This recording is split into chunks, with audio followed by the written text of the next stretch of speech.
Hey everybody, this is All the Things here with another book review, and today we're looking at Mind Power, The Secret of Mental Magic. It is written by William Walter Atkinson, and it was published in the early 1900s, like 1906, around the first publishing. So let's get into it. Funny story, I actually came into possession of this book through some strange means. A co-worker of mine, he resigned and decided to move to Africa, and he didn't have a place for a lot of his books. And I thought he was going to give me engineering books, which he did, but he also ended up giving me this book, and it seemed very strange. It's not an engineering book, it seemed very old, and I wondered why he had it, so I picked it up and I started reading it. Turns out it's really interesting.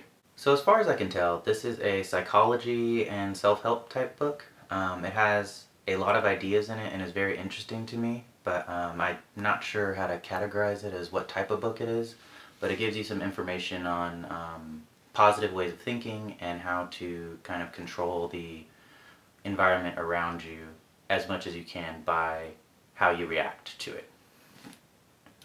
It is around 400 pages, and I thought the whole book was pretty interesting, but I did have to keep in mind during reading it that it was written during the early 1900s, and so some of the ideas in here seemed a little outdated, or I had to take with a grain of salt some of the stuff it was saying because 100 years worth of knowledge has come out since then, plus.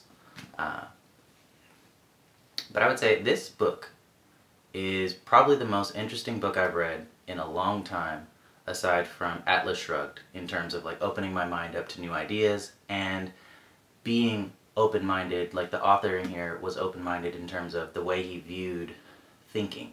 He didn't view it from a specific standpoint. I think a lot of people, or writers, philosophers, they take their base, which it could be science, it could be religion, it could be philosophy, these different things, and they build their ideas based off the foundation that they start with.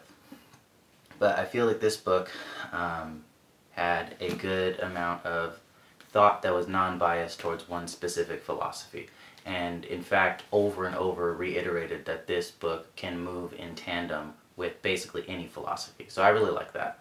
But it gives you some steps to kind of take care of some of the things that may be bothering you, like if you're self-conscious, if you lack willpower, if you give up easily, if you are depressed, different things like that. It gives you some tips and tricks on how to overcome those things and what to practice in order to kind of build your mental muscles against that.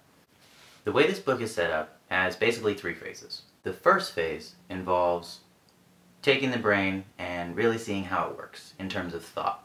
It doesn't really dissect the brain and tell you the different parts of it, but it talks about what the author assumes or thinks is the way the brain works and how thinking works and how it affects other people around you.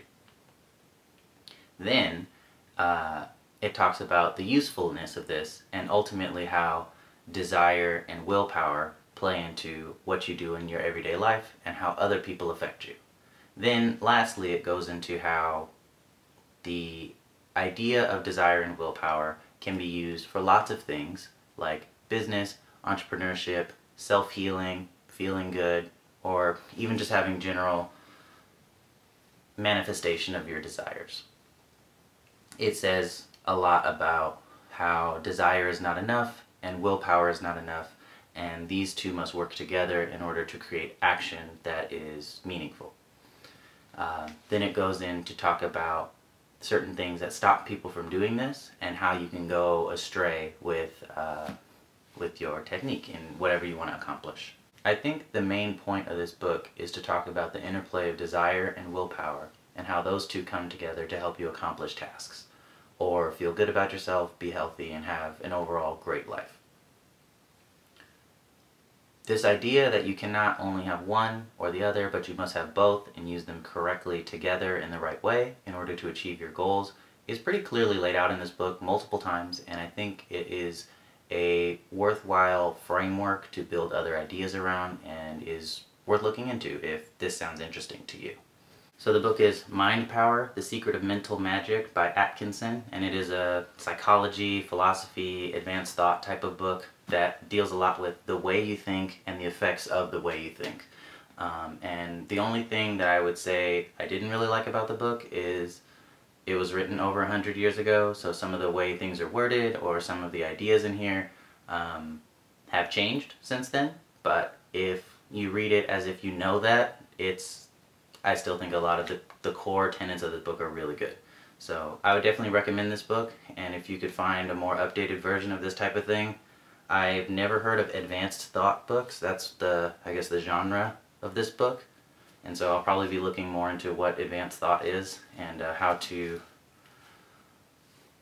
see if I can read more into it, see if it is something that exists today. But I like this book a lot.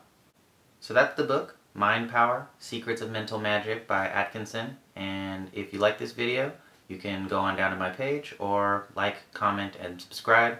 Maybe there's a book you know that's similar to this or you think I would find interesting. Maybe you think this stuff isn't real, but I want to know what you think, so leave a comment below, and if you like the video, give me a like. If you want to subscribe, go ahead and do it. Anyways, this is all the things, and that's all I got for you today.